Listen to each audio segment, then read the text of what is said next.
Trump గారిని US ని politicians డిప్లొమాట్సే కాదు ఇండియన్ ఆర్మీ కూడా ట్రోల్ చేస్తుంది. లిటరల్ ఈస్టర్న్ కమాండ్ అని ట్విట్టర్ అకౌంట్ ఉంది, అఫీషియల్ ఆర్మీ హ్యాండిల్ అది. అందులోంచి పోస్ట్ వచ్చింది 54 సంవత్సరాల క్రితం ఇదే రోజు న్యూస్ ఆర్టికల్ అది. ఆ రోజు రాజ్యసభలో భారతదేశపు డిఫెన్స్ మినిస్టర్ చెప్పింది. 1971 ఆర్టికల్ అది, జాగ్రత్తగా చూడండి. 17 సంవత్సరాలుగా అమెరికా పాకిస్తాన్ కి $2 బిలియన్ పంపించింది.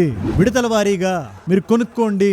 అవి F-86 జెట్స్ రూపంలో అవ్వచ్చు, యాంటీ ఎయిర్ క్రాఫ్ట్ వెపన్స్ అవ్వచ్చు, ఆర్టిలరీస్ అని, రేడార్ సిస్టమ్స్ అని. అబ్బో ఇది ట్రోల్ ఎలా అవుతుంది అనే డౌట్ మీకు వస్తే ఒకసారి నేను చెప్పిన జాగ్రత్తగా వినండి, జూమ్ అవుట్ చేయండి. ప్రస్తుతానికి భారతదేశానికి అమెరికాకి డిప్లొమాటిక్ టెన్షన్స్ ఉన్నాయి. ట్రంప్ గారు మైక్ దొరికినప్పుడల్లా, కీప్యాడ్ దొరికినప్పుడల్లా నోటికి వచ్చినట్టు మాట్లాడుతున్నారు ఆయన. ఈ టారిఫ్లు సరిపోవు, August 7th లోపల నేను ఇంకా పెంచేస్తాను, thank you for your attention to this matter DJT అని పంచ్ డైలాగ్ లో వదిలినట్టు మాట్లాడుతున్నారు. కానీ దానికి ఆయన చెప్తున్న రీజన్ మాత్రం చాలా విడ్డూరంగా ఉంది. రష్యాకి యుక్రెయిన్ కి గొడవ అవడం వల్ల, ఇండియా రష్యా నుంచి ఆయిల్ కొనడం వల్ల మన డబ్బులు రష్యన్స్ పాకెట్ లోకి వెళ్ళి ఆ డబ్బులు తూటాలుగా మారి అవి యుక్రెయిన్ ప్రజల ఛాతీల్లోకి చర్చుకొని వెళ్ళిపోతున్నాయి. కాబట్టి మీరు ఇండైరెక్ట్ గా యుద్ధాన్ని సపోర్ట్ చేస్తున్నారని చెప్తున్న అదే USA ఈస్ట్ పాకిస్తాన్ మీద ఆ రోజు జరిగిన దుర్మార్గాలు చూడలేదా? కళ్ళు మూసుకుపోయి ఉన్నాయా? ఆ రోజు పాకిస్తాన్ ఆర్మీ ఇక్కడ ఏం చేసిందో మీరు చూడలేదా? ఇన్ఫాక్ట్ 1954 నుంచి 1965 లోపలే $1.5 బిలియన్ వెళ్ళినాయి. మరి ఆ డబ్బులు ఎక్కడికి వెళ్ళినట్టు అని నేను అడగట్లేదు, మన ఇండియన్ ఆర్మీ చెప్తుంది.